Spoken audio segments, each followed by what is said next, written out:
बिहार में एनडीए सरकार के शपथ ग्रहण समारोह को लेकर हरियाणा के बीजेपी सांसद धर्मवीर से खास बातचीत की हमारे असिस्टेंट एडिटर लेफ्टिनेंट कांडपाल ने।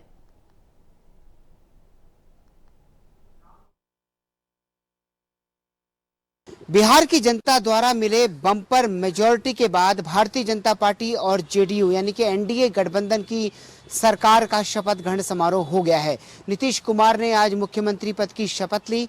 इस मौके पर जो है प्रधानमंत्री नरेंद्र मोदी सहित कई अन्य नेता मौजूद रहे। इस पूरे शपथ ग्रहण पर बातचीत करने के लिए मेरे साथ मौजूद हैं हरियाणा से भारतीय जनता पार्टी के सांसद व सीनियर नेता धर्मवीर जी। धर्मवीर जी, ये जो पूरा शपथ ग्रहण समारोह हुआ, प्रधानमंत्री की मौजूदगी रही, सारे मुख्यमंत्री की मौजूदगी रही, क्या लगता है, क्या कहना चाहेंगे इस मैंडेट को लेकर, क्या कहना चाहेंगे?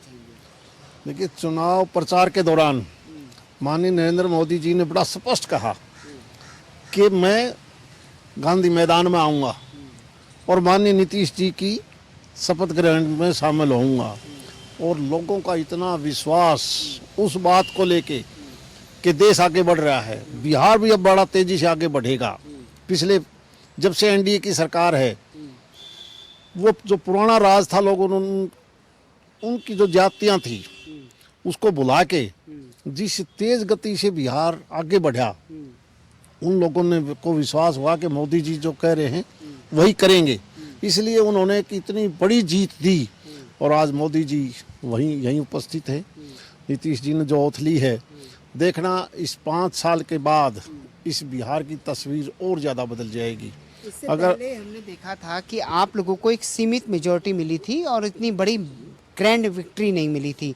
इस ग्रैंड विक्ट्री का मतलब आज के दिन में क्या है, जब अब सरकार ने शपथ ले ली है, नीतीश कुमार मुख्यमंत्री बन गए हैं, प्रधानमंत्री की मौजूदगी में सब कुछ हुआ है, क्या मतलब समझते हैं आप, कितनी बड़ी जिम्मेदारी है इस बार आपके कंधों पर? हकीकत यह है कि आपने ध्यान दिया होगा 2024 के लोकसभा में विपक्ष ने बहुत झूठा प्रचार किया, संविधान का नाम लेके, कुछ और बातें लेके, और उसमें कुछ लोग भ्रमित हुए देश के। लेकिन बाद में जब लोगों को समझ में आया कि हमारे से गलती हुई है, आप याद करिए उसके ठीक बाद हरियाणा प्रदेश का चुनाव आया, विधानसभा का, और उस वक्त ये लगने लग गया था कि बीजेपी के लिए बड़ी मुश्किल होगी।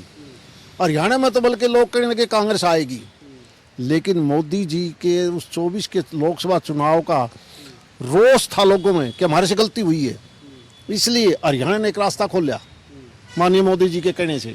नायब सैनी बतौर मुख्यमंत्री आए और पहली दफ़ा 2014 से भी ज़्यादा विधानसभा की सीट दी हरियाणा ने। और उसके बाद चुनाव आया महाराष्ट्र का, फिर आया दिल्ली का, अब आया बिहार का।